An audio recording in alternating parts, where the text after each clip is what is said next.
Sir good evening Pullarao గారు, అలానే good evening Satish. Satish, ఇవాళ ఒక బ్రేకింగ్ కూడా వచ్చింది. సో నియోజకవర్గాల పునర్విభజనకు సంబంధించి లేదా మహిళా రిజర్వేషన్ అమలుకు ప్రత్యేకంగా సమావేశాలు నిర్వహించబోతున్నారు, చర్చించబోతున్నారు అనేటువంటిది ఏంటి అసలు కేంద్రం ఎలా ఆలోచిస్తోంది దీని విషయంలో? ఏమైనా డేట్స్ ఫిక్స్ చేశారనుకోవచ్చా? మళ్ళీ సమావేశాలను కొనసాగించబోతున్న అవకాశాలు ఏమైనా ఉండబోతున్నాయా? ఎస్ శ్రీహరి గారు, దాదాపు డీలిమిటేషన్ బిల్లుకు సంబంధించిన అంశంలో ఇటీవల పార్లమెంట్ సమావేశాలు జరిగాయి. దాదాపు జూలై 20 నుంచి ఆగస్టు 13వ తేదీ వరకు కూడా మొత్తం 19 రోజుల పాటు పార్లమెంటు వర్షాకాల సమావేశాలు నిర్వహించారు.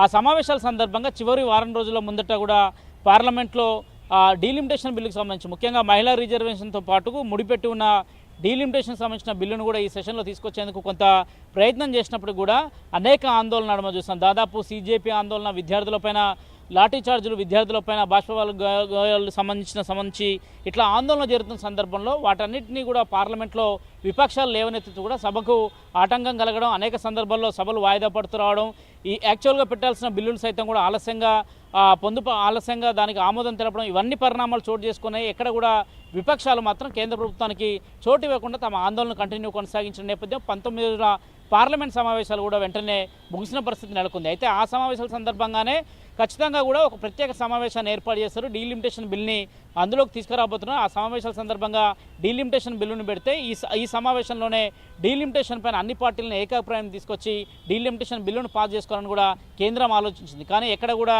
ఆ సందర్భాలు రాలేదు. విపక్షాలతో చర్చలు జరిపిన సందర్భం కూడా విఫలమైన పరిస్థితి నెలకొంది. తాజాగా ఈరోజే కేంద్ర ప్రభుత్వం ఒక ఆలోచన చేసినట్టు తెలిసింది.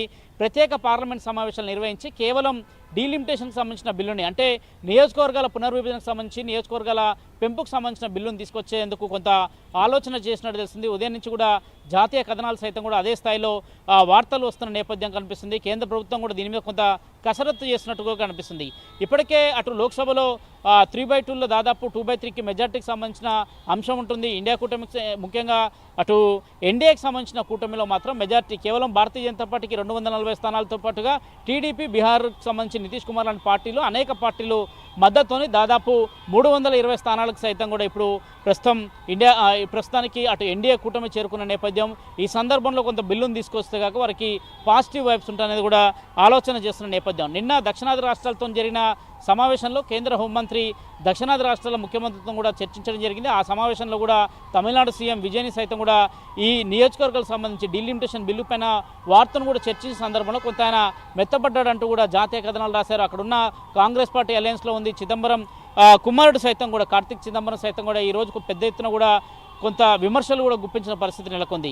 అయితే డీలిమిటేషన్కి మాత్రం ఎట్టి పరిస్థితుల్లో తాము ఒప్పుకోలేమనేది కూడా ఇప్పటికే కాంగ్రెస్ తెగేసి చెప్తున్నారు. ముఖ్యంగా దక్షిణాది రాష్ట్రాలకు పెద్ద ఎత్తున నష్టం జరుగుతుందని కూడా ప్రతి ఒక్కరు కూడా చెప్తున్నారు. ఇటీవల సీఎం రేవంత్ రెడ్డి మాట్లాడిన సందర్భంలో అదే అంశాలు చెప్పడం జరిగింది. మరోవైపు డీలిమిటేషన్ సంబంధించి దక్షిణాది రాష్ట్రాలకు నష్టం జరగకుండా ఉంటే మాత్రం బీఆర్ఎస్ కూడా పూర్తి మద్దతు ఇస్తుంది. ఎందుకంటే గతంలో 1971 జనాభా లెక్కల ప్రకారమే తాము ముందుకెళ్తామని కేంద్ర ప్రభుత్వం చెప్తుంటే తాజా గణాంకాలను తీసుకొని సెన్సెస్ని తీసుకొని ముందుకు వెళ్ళాలని కూడా విపక్షాలు డిమాండ్ చేస్తున్నాయి. ఒకవేళ విపక్షాలు చెప్పే డిమాండ్ మేరకు సెన్సెక్స్ తీసుకొని ముందుకు వెళ్తే మాత్రం జనాభా లెక్కల ప్రక్రియ ఇప్పటివరకు బిల్లులో 50% పెంపు అనేటువంటి అంశం ఉంటే ఒకవేళ అందరూ అడిగితే కావాలంటే చేంజెస్ చేసి తీసుకొని వస్తామని కూడా సభ ముందుకి ఆ రోజు చెప్పినటువంటి పరిస్థితిని చూసాం. సో అలాంటి ప్రతిపాదనే వస్తే అటు తమిళనాడు నుంచి కావచ్చు, పశ్చిమ బెంగాల్ కావచ్చు, ఇట్లాంటి చోట్ల నుంచి ఏదన్నా అనుకూలమైనటువంటి సంకేతాలు అవకాశం ఉంటాయా?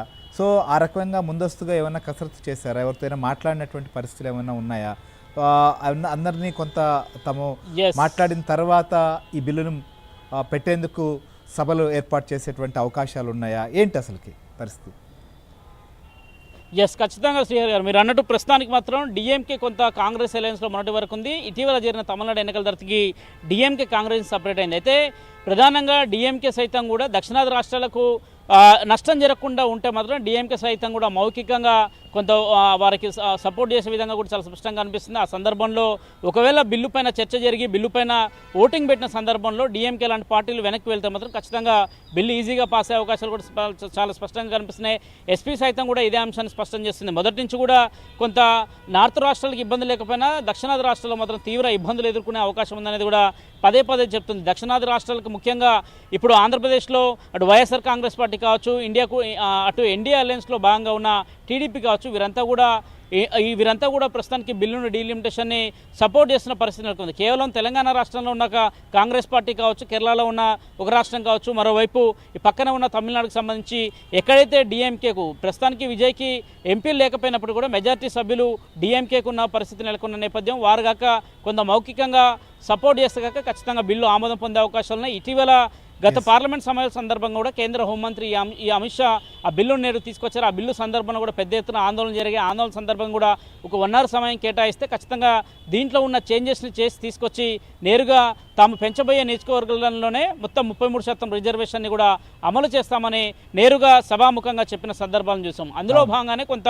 విపక్షాలతో పాటు విపక్షాలకు కొంచెం దూరంగా ఉన్న పార్టీలతో కూడా అటు కేంద్ర ప్రభుత్వం చర్చలు జరుపుతున్నట్టు తెలుస్తుంది. అందులో భాగంగానే దక్షిణాది రాష్ట్రాల వేదికగా నిన్న ఒక సమావేశం జరిగితే ఆ సమావేశంలో కూడా కేంద్ర హోంమంత్రి అంశాన్ని అక్కడ ప్రస్తావించినట్టు కూడా తెలుస్తుంది. ఎందుకంటే ఒక్కొక్క పార్టీని ఒప్పించుకుంటూ ముందుకు వచ్చి నేరుగా బిల్లుకు సంబంధించిన అంశంలో డీలిమిటేషన్ బిల్లు పైన ఒక ఏకాభిప్రాయం వస్తే కాక రానున్న ప్రత్యేక సమావేశాలు కావచ్చు, లేదంటే డిసెంబర్లో వింటర్ సెషన్ జరగబోతున్న నేపథ్యం, డిసెంబర్లో వింటర్ సెషన్ కన్నా ముందే పార్లమెంట్ ఒక ప్రత్యేక సమావేశాన్ని ఏర్పాటు చేసి 3 రోజుల పాటు ఈ సమావేశాల్లో కేవలం డీలిమిటేషన్ బిల్లు పైన 33% రిజర్వేషన్, మరోవైపు నియోజకవర్గాల పునర్విభజనకు సంబంధించిన సంఖ్యలపైన మాట్లాడేందుకు కూడా స్పష్టంగా 2 రోజులు టైం కేటాయించి పూర్తిగా దానిపైన చర్చించిన తర్వాతకే బిల్లును ఆమోదించేందుకు కూడా కేంద్రం ఇప్పటికే వ్యూహం రచిస్తుంది. అందులో భాగంగానే వివిధ పార్టీల యొక్క మద్దతు కూడా కూడగడుతుంది. ఇటీవల టీఎంసీ నుంచి కూడా దాదాపు 20 మందికి పైగా ఎంపీలంతా కూడా వచ్చి ఏకంగా అటు బీజేపీకి మద్దతు తెలిపిన సందర్భాలను చూసాము.